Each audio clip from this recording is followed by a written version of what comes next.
Bonjour à vous mes amis et j'espère que vous allez bien.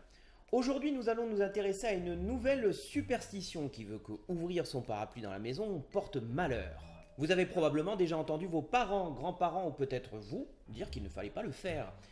C'est intéressant car son origine remonte à l'Antiquité et notamment en Égypte ou encore chez les Babyloniens, mais elle a aussi été renforcée pour des raisons économiques. Mais le savais-tu ?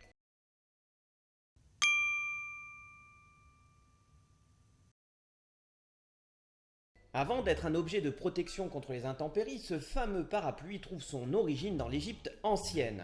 3000 ans avant notre ère, cet objet est d'une manière savante et patiente fabriqué par des artistes spécialisés à l'aide de papyrus et de plumes de paon.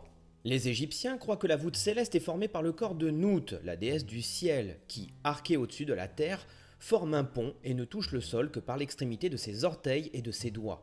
Le parapluie représente alors la déesse en miniature et prend un caractère sacré, ce qui explique d'ailleurs pourquoi seuls les nobles ont le droit de s'y abriter. Pour ce qui est de l'ombre formée par cet objet, eh bien il est aussi sacralisé. Par exemple, c'est un sacrilège d'y pénétrer pour un simple mortel, mais aussi un mauvais présage. Mais à l'inverse, chez les Babyloniens, le seul fait de se trouver dans l'ombre du parasol royal est perçu comme un privilège pour tous ceux qui vivent à la cour et approchent le monarque.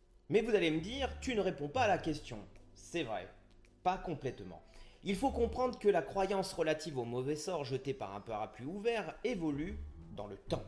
Si on regarde les parapluies orientaux, nombre d'entre eux sont considérés comme des accessoires sacrés. Ouvrir un parapluie revient à bloquer l'œuvre bienfaitrice du soleil et donc à ignorer sa condition divine. En gros, on défie les dieux et dans bien des cas, ces mêmes dieux n'autorisent les hommes à trouver ombre et protection que dans leur maison. Il nous faudra attendre le XVIIIe siècle pour que cette superstition se fige dans la définition que nous connaissons.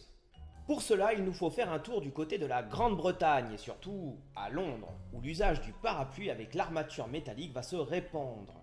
Qu'il soit grand, large en coton ou petit en soie de style ombrelle, l'élément intéressant, c'est les baleines. Ces baleines sont plus ou moins flexibles et tranchantes, mais aussi fabriquées dans un alliage solide, voire en acier. On est au début dans les premiers essais de la technique de fabrication.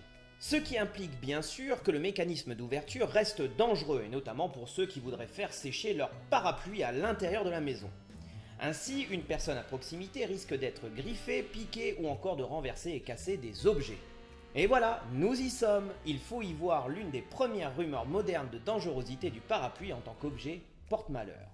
À la même époque, on trouve la trace de cette superstition chez les fabricants de parapluies qui, soucieux de développer leur activité, vont comprendre que si on ouvre un parapluie dans une pièce pour le faire sécher, il est facilement réutilisable. En revanche, si on le laisse fermer alors qu'il est encore mouillé, les armatures en fer vont rapidement rouiller et endommager le tissu, ce qui, à terme, favorisera l'achat d'un autre parapluie. Clairement, il est bénéfique pour le commerce de transmettre cette superstition. Après, il y a d'autres croyances, qu'elles soient populaires ou dans d'autres pays, qui offrent une vision assez différente sur cet objet. Par exemple, certaines croyances assurent que le toit d'une maison protège ses occupants d'éventuelles influences maléfiques extérieures. Ainsi, le parapluie viendrait jouer à sa manière le même rôle. Pour conclure, nous pouvons dire qu'au fil du temps et des croyances populaires, que cette superstition a plus une base culturelle que réellement magique.